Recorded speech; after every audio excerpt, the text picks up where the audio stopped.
Hello? O, yun lang ang intro ko. Bakit? At dahil nga sa nagkaroon ng grand opening ng Paliga sa may basketball court na malapit sa aming accommodation 2,000 years ago, haba naman nun. Ay, ang dami na namang gwapo, syempre. Mapapakanta ka talaga dito ng It's Raining Men.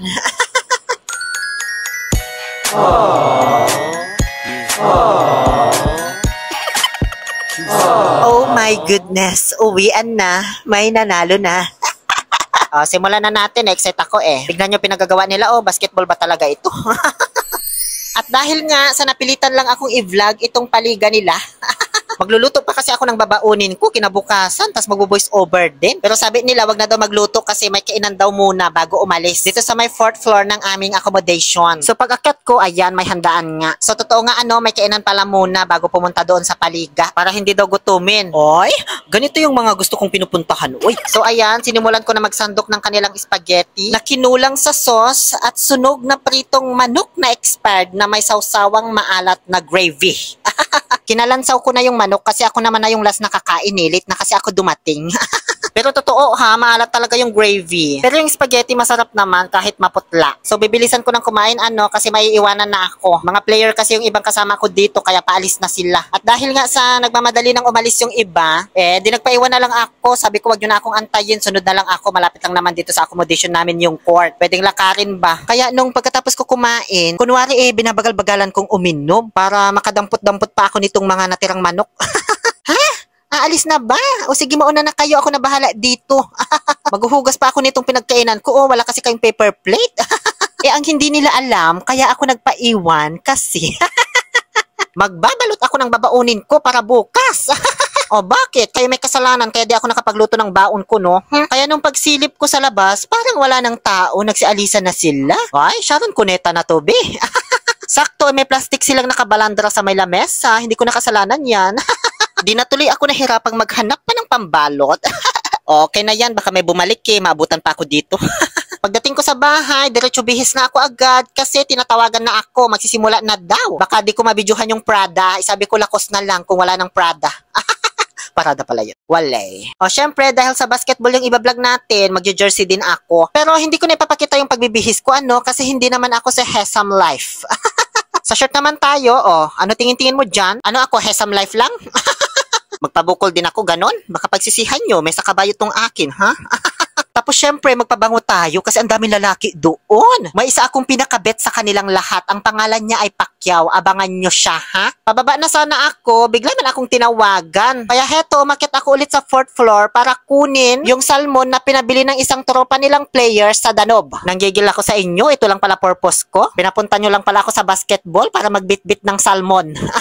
Buti din nyo naisipang pagdalhin pa ako ng tubig. Ngayon, naglalakad na ako. Papunta dito sa may Ascan Park na ilang beses ko nang na-vlog. Ilang beses ko na rin naipakita sa inyo ang court na ito. Ayun siya, Bale, katabi siya ng mga soccer field dyan. Magkakasama na yan sila. Ang dami palang players sa labas. Diyos ko, nahiya tuloy akong lumapit. Buti na lang tinawagan ako. Sabi, diretso pasok na daw. Kasi yung mga workmate ko, andyan na rin pala sa loob. Dahil sa ako yung huling dumating sa amin, syempre, rumampa na ako palapit sa kanila.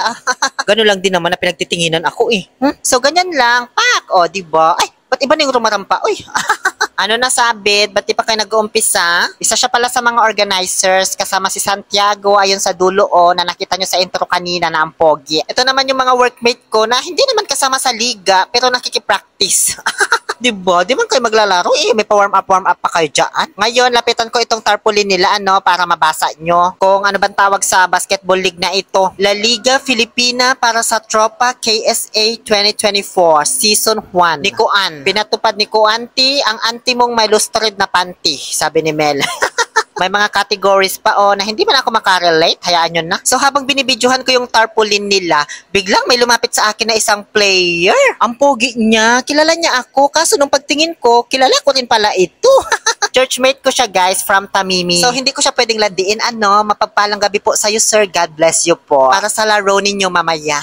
Diba? Ganyan ako ka-behave, no? Hindi man ako malandi. Ito naman yung mga papremyo at trophy para sa magiging laro nila ngayong gabi. Bale, isang game lang sila ngayon. The rest ay yung mga palaro na. Tulad nung padamihan ng 3 points, ganyan. Meron pang Mr. Pogi, Best in Uniform, ganyan. At kung ano-ano pang mga awards. Basta ang dami niyan, hayaan nyo na. Di man tayo maaambunan Ngayon ay magsisimula na po ang Prada. Dito na tayo makakakita ng napakaraming pogi. Kaso nung pagbaling ng camera ko sa kanan, may mga babaeng nanonood. Andito pala yung mga asawa nila, B. Ay, paano na ba ako makakapagharot niyan? So hanggang dito na lamang po yung vlog. Maraming salamat po sa panonood. Muli, ito po ang inyong Happy Pill. Pinapos ang vlog agad. No, hindi ako magpapatinag sa inyo. Babae lang kayo. Mas masikip ako. Charot. So, unang rarampa para sa Do Not Rain on My Parade ay ang Team Sarsi. Ay, saan pupunta natin, sir? Ano, rarampa din? Iba po uniform nyo sa kanila. So, titigan ko muna, kung may bet akong pogi. Basta ayokong manghusga ng kapwa, Masama kasi yun. Kaya, next team na tayo para mabilis. Ito naman, ang team Ball is Life. Ay, same tayo, guys. Balls are life naman sa akin. Ay, teka lang. Ba't parang wala dito yung nasa intro ko kanina na naka-blue? Alam ko ito yung team niya eh. Di siya siguro rumampa. Ano ba yan siya? Next team na nga lang. Ang pangatlong team naman ay ang Team Money Game. Ba't naman Money Game yung pangalan ng team nyo? Oy, siguro mga sugarol tong mga to. Charot. O di kaya siguro mga nagpapa-ending to lagi kapag may paliga. Ay, excited? Di pa sila tapos mag-picture taking. Uy, kaloka kayo. O sige na, total madami naman kayo. Ito naman ang Team JRA. Ito po ang may pinakamaraming members sa kanilang lahat. So asahan nyo na kapag naglaro tong mga to, mayat maya yung sub nila. Tapos yung kalahati naman sa membro nila, bangko lang. Charot. Uy, alam niyo, ang dami kong bet dyan sa kanila, ha? Which is natural lang naman kasi ang dami nila.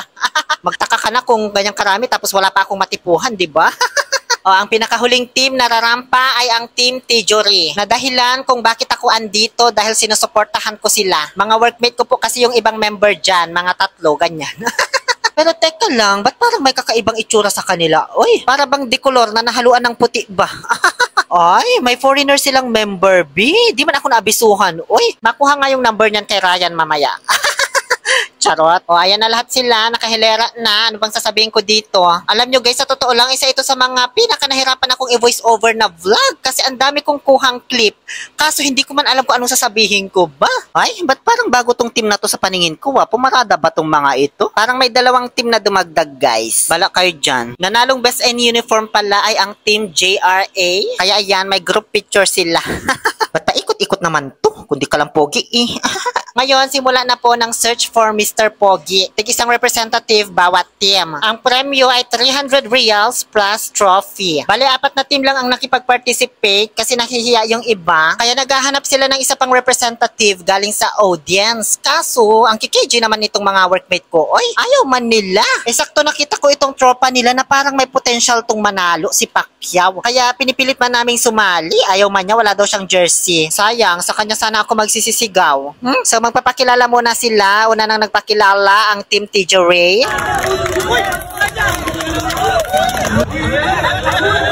Sunod naman ang Team JRA na si Kojak ng Kapinpin Brothers. Kamukha man niya kasi, guys. Hi, I'm Dorian Tanguero from JRA Brothers. Ito naman na si Team Money Game. At Team Sarsi. Ngayon, talent portion na sila. Di ko na ito i-voice over ha. Pakinggan nyo na lang yung hiyawan. Kasi ano sasabihin ko dyan, di ba lang kumanta ako. Para lang magkaroon sila ng background music.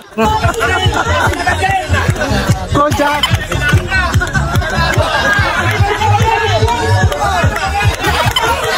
Pasok ka na!